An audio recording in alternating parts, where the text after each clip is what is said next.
Emotional Hindi Indian stories 2023 YouTube channel में आप सभी का स्वागत है। वर्टिकल बार यूट्यूब चैनल में आपको कई सारी हिंदी इमोशनल स्टोरी सुनने को मिलेगी। वर्टिकल बार दोस्तों, कहानियों का हमारी जिंदगी में काफी महत्व होता है। वर्टिकल बार बचपन में हम दादी नानी की कहानियाँ सुनकर काफी कुछ सीखते थे।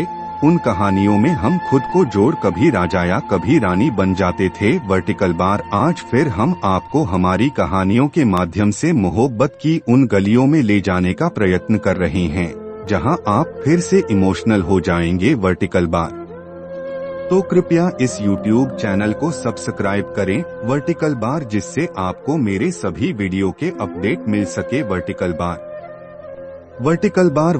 बार बौज वर्टिकल बार। सुनीता अपने माता पिता की बहुत लाडली थी। 3 बड़े भाइयों की बहन थी। कोई भी चीज मांगने पर उसी वक्त सामने हाजिर हो जाती। पूरे घर में रौब था उसका।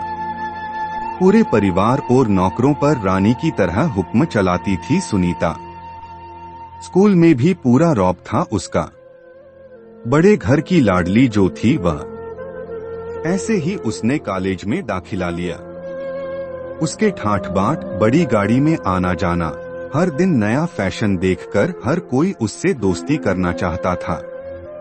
थोड़े ही दिनों में उसके बहुत से दोस्त बन गए।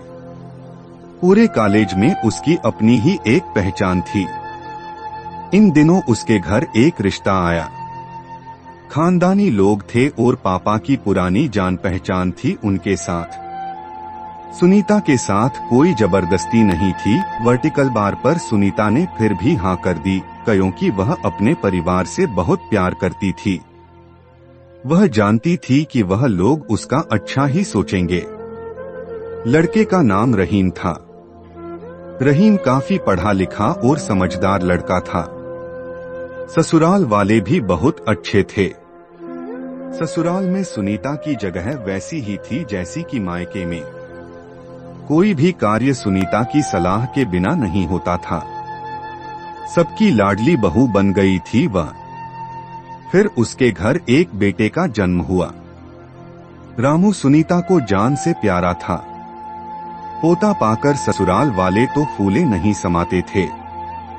सुनीता कभी कभी सोचती कि उसकी किस्मत कितनी अच्छी है। उसका हर अपना उसे कितना प्यार करता है। चाहे जीवन में कैसा भी समय आए, मेरे अपने हमेशा मेरे साथ हैं। मैं कभी अकेली नहीं हो सकती। कितनी खुशकिस्मत हूँ मैं। पर शायद सुनीता की खुशियों को उसकी अपनी ही नजर लग गई थी। एक दिन वह मायके जाने की जिद कर बैठी।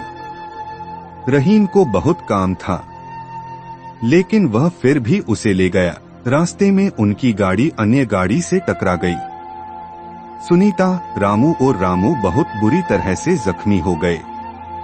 काफी दिनों के इलाज के बाद राज और रामू तो ठीक हो गए, लेकिन सुनीता पूरी तरह ठीक ना हो सकी।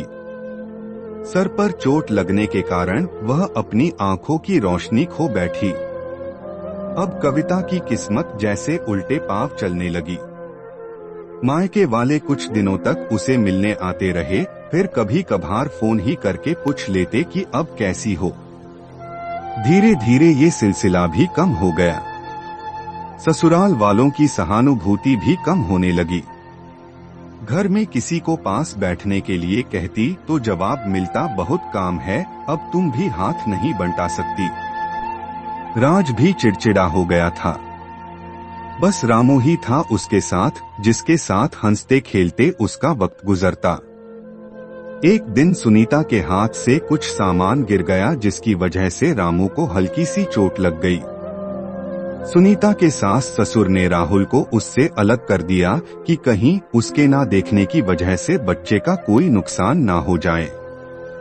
सुनीता अंदर से टूट चुकी थी। एक दिन उसने सबके सामने मायके जाने की इच्छा रखी तो रामू उसे तुरंत मायके छोड़ आया, जैसे कि वह भी यही चाहता था। लेकिन रामू को उसके साथ नहीं भेजा गया।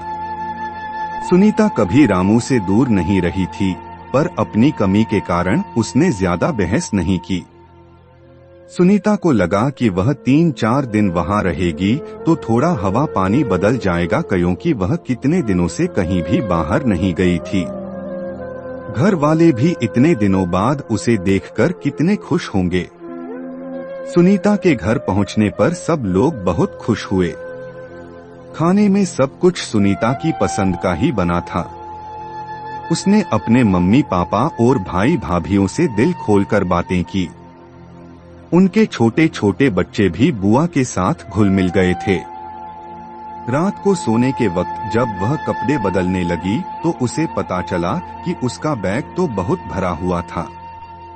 वह सब समझ गई। वह बहुत उदास हो गई। कुछ दिनों तक तो सब ठीक रहा, फिर जैसे सब बदलने लगा।